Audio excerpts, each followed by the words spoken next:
The message lit up my phone at 7:46 p.m. just as I was setting the dinner table. It's just a business dinner. Don't wait up. Julia always texted when she'd be late, but this one felt off. Too clean, too deliberate, like something she'd practiced. I stared at the words, thumb hovering over the screen.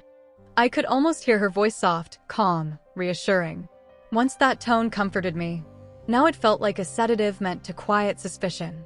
Before I could type a response, another notification buzzed, a photo from an unknown number.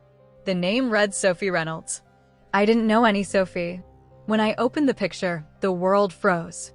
Julia, my wife of 9 years, sat in a restaurant, not across from her boss, Daniel, but pressed close beside him. His hand rested easily on her thigh.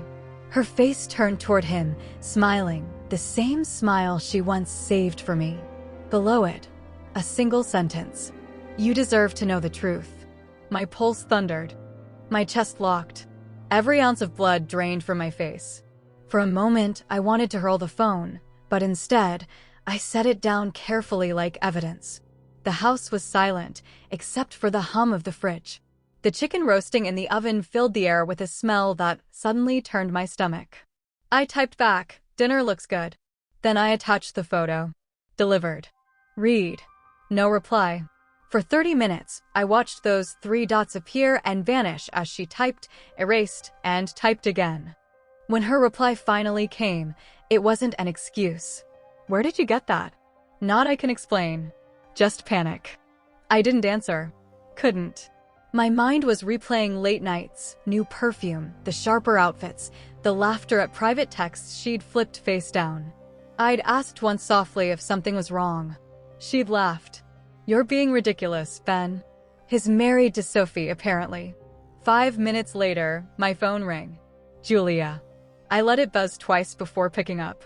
Ben, she said, voice trembling. I'm listening. It's not God. It's not what it looks like. He had too much to drink.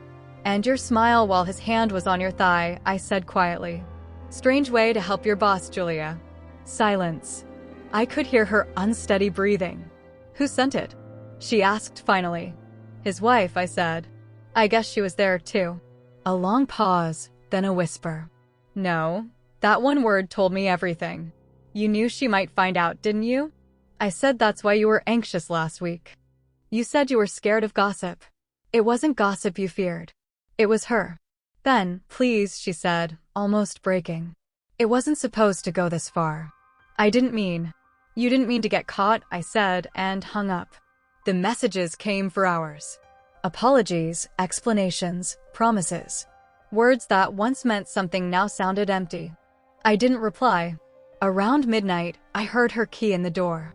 The soft creak, the faint scent of her perfume. I sat on the couch in the dark, waiting.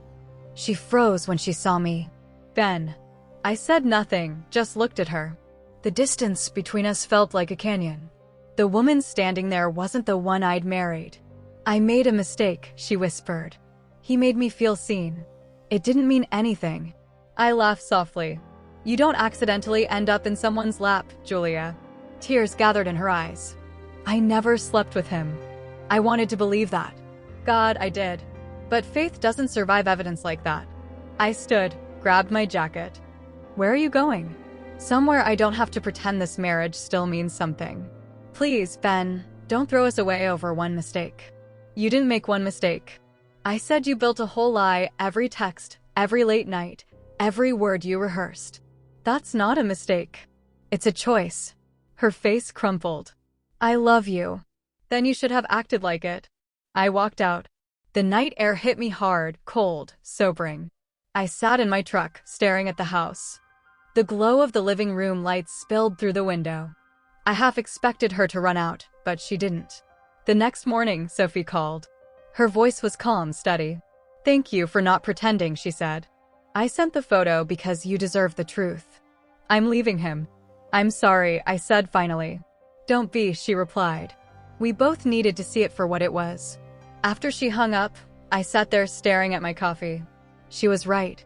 Betrayal isn't always loud. Sometimes it rots you quietly until there's nothing left to stand on. Julia emailed days later, pages of guilt and regret, begging for another chance. But once you see the truth, you can't unsee it. Weeks passed. The house grew silent. Her side of the bed stayed cold, but for the first time in a long while, I felt peace. The photo Sophie sent still sits in my phone, not as proof of what Julia did, but as a reminder of what I endured. Sometimes I feel nothing looking at it. Other times, everything, but mostly I feel free because that one message, "It's just a business dinner," ended a marriage built on illusion. And the photo that followed showed me what I'd refused to see. Love without honesty is just another kind of lie.